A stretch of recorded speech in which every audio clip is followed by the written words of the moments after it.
Bonjour, Valérie Fourneron, je suis médecin, ancienne ministre des Sports, aujourd'hui présidente de l'International Testing Agency, agence internationale de lutte contre le dopage. Je suis également chargée des sujets sport-santé à la Matmut et c'est moi qui ai porté à l'Assemblée nationale avec quelques collègues cet amendement dit sport sur ordonnance. On a réussi à l'inscrire dans la loi de modernisation de la santé, c'était en janvier 2016. Ça avait été déjà un long travail préalable pour essayer de finalement prouver que le sport était un outil de santé publique, à la fois pour prévenir un certain nombre de maladies.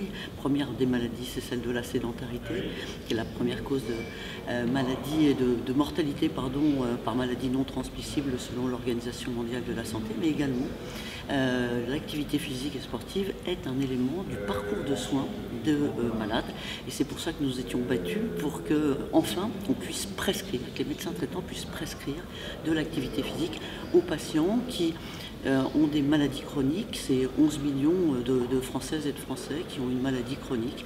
Les plus importantes sont les maladies cardiovasculaires, mais aussi le diabète, les cancers et les maladies mentales, et on sait que pour ces quatre grosses catégories de maladies, finalement, l'activité physique est un élément de la thérapeutique. Malheureusement, nous avions, comme le répétait la Haute Autorité de Santé, beaucoup de retard. Donc on a réussi à inscrire dans la loi en 2016. Ensuite, il a fallu de longs mois pour que, comme on dit, les textes réglementaires soient publiés. Aujourd'hui, donc, il y a les conditions pour dispenser cette activité physique adaptée aux malades, qui peut faire, qui prescrit, comment. Il n'empêche qu'il reste des freins. Des freins qui, même si les expériences sur le terrain, dans les collectivités, ici à Biarritz, à Strasbourg, je veux dire sur ma ville à Rouen, il y a de multiples initiatives qui sont prises, il n'empêche qu'il reste des freins. Ces freins, c'est avant tout déjà la sensibilisation du public, que le public se rende compte que quand on lui prescrit de l'activité physique, c'est pas quelque chose de léger, c'est pas un traitement sans valeur, c'est un traitement avec de la valeur. Et puis il y a évidemment à continuer une formation pour les médecins qui sont pas habitués dans leurs études, en formation initiale, en formation continue, à prescrire de l'activité physique, qui disent souvent « je ne sais pas ce que je vais leur faire faire ». Et pourtant, la Haute Autorité de Santé a sorti un guide référentiel très important qui montre qu'il y a toujours plus de risques à ne pas faire de l'activité physique qu'à en faire, même chez les malades chroniques. Mais il faut encore sensibiliser les médecins. Et puis il reste un frein financier extrêmement important.